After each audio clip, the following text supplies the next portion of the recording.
ಇದು ನಡೆದ ಘಟನೆಗಳು.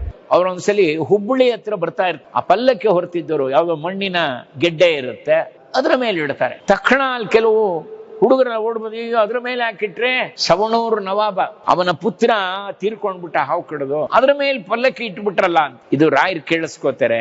ರಾಯರ್ ಹೇಳುತ್ತೆ, ಆ ಹುಡುಗನಿಗೆ ಇನ್ನೂ ಆಯುಸ್ಸಿದೆ, ಅದನ್ನ ಈಚೆ ತರ್ಸಕ್ ಹೇಳಿ ನಾನು ಆ ಹುಡುಗನಿಗೆ ಜೀವದಾನ ಮಾಡ್ತೀನಿ, ಅವ್ನಿಗೆ ಇನ್ನೂ ಆಯುಸ್ಸಿದೆ ಅಂತ. ಈ ವಿಷಯ ತಕ್ಷಣ ನವಾಬಂಗ್ ತಿಳಿಸ್ತಾರೆ ಯಾರೋ ಸೇವಕರು. ಅಲ್ಲಿ ಯಾರೋ ಒಬ್ರು ಫಕೀರರು ಬಂದಿದ್ದಾರೆ, ಅವ್ರ ಆ ಮಗುಗೆ ಇನ್ನೂ ಆಯುಸ್ಸಿದೆ, ಅದನ್ನು ಹೂತು ಬಿಟ್ಟಿದ್ದೀರಾ, ಆ ಮಗುನ ತೆಗ್ಸಿದ್ರೆ ಮತ್ತೆ ಅವನಿಗೆ ಜೀವ ಪ್ರಾಪ್ತಿ ಆಗುತ್ತೆ ಅಂತ. ಸವಣೂರು ನವಾಬ ಧಾವಿಸಿ ಬರ್ತಾನೆ. ತಕ್ಷಣ ಮಣ್ಣನ್ನೆಲ್ಲ ತೆಗಿಸ್ತಾನೆ. ಅವನಿಗೆ ಇವ್ರನ್ನ ನೋಡಿದ ಕೂಡಲೇ ವಿಶ್ವಾಸ ಬರುತ್ತೆ. ಅವ್ರು ಹೇಳ್ತಾರೆ, ಆ ಶರೀರ ಈಚೆ ತೆಗ್ಸಿ.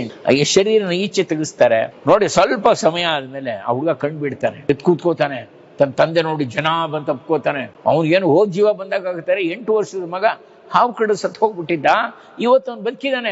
ಏನು ಅವನಿಗೆ ನಂಬಕ್ಕೆ ಆಗ್ತಾರೆ. ಎಲ್ರಿಗೂ ಆಶ್ಚರ್ಯ, ಇದೇನು ಇಷ್ಟು ಆಶ್ಚರ್ಯಕರವಾದಂತ ಘಟನೆ. ರಾಯರು ಮಾತ್ರ ಶಾಂತವಾಗಿ ಕೂತಿದ್ದಾರೆ. ನೋಡಿ ಇನ್ನೆಂಥ ಸಾಧನೆ ಇದೆ. ಅದು ರಾಯರು ಒಂದು ಮಾತು ಹೇಳ್ತಾರೆ ನಮ್ಗೆ, ಅದು ಬಹಳ ಚೆನ್ನಾಗಿದೆ. ನಿಮ್ಮ ಸೈನಿಕರು ಅನೇಕ ಮಕ್ಕಳನ್ನು ಕೊಂದು ಬಿಟ್ಟಿದ್ದಾರೆ, ಅದಕ್ಕೆ ಭಗವಂತ ಈ ಪಾಠ ಕಲಿಸಿದ್ದಾನೆ. ಎಚ್ಚರಿಕೆ. ರಾಯರು ಆದೇಶ ಕೊಡ್ತಾರೆ. ಸ್ವತಃ ಅವನು ಸವಣೂರು ನವಾಬ ಕೃಷ್ಣಾಪುರ ಅಂತ ಒಂದು ಜಾಗವನ್ನ ಇವರಿಗೆ ಜಹಗೀರಿ ಕೊಡ್ತಾನೆ ರಾಯರಿಗೆ. ಅದು ಈಗಲೂ ಇದೆ, ಆ ದಾಖಲೆಯಲ್ಲಿ.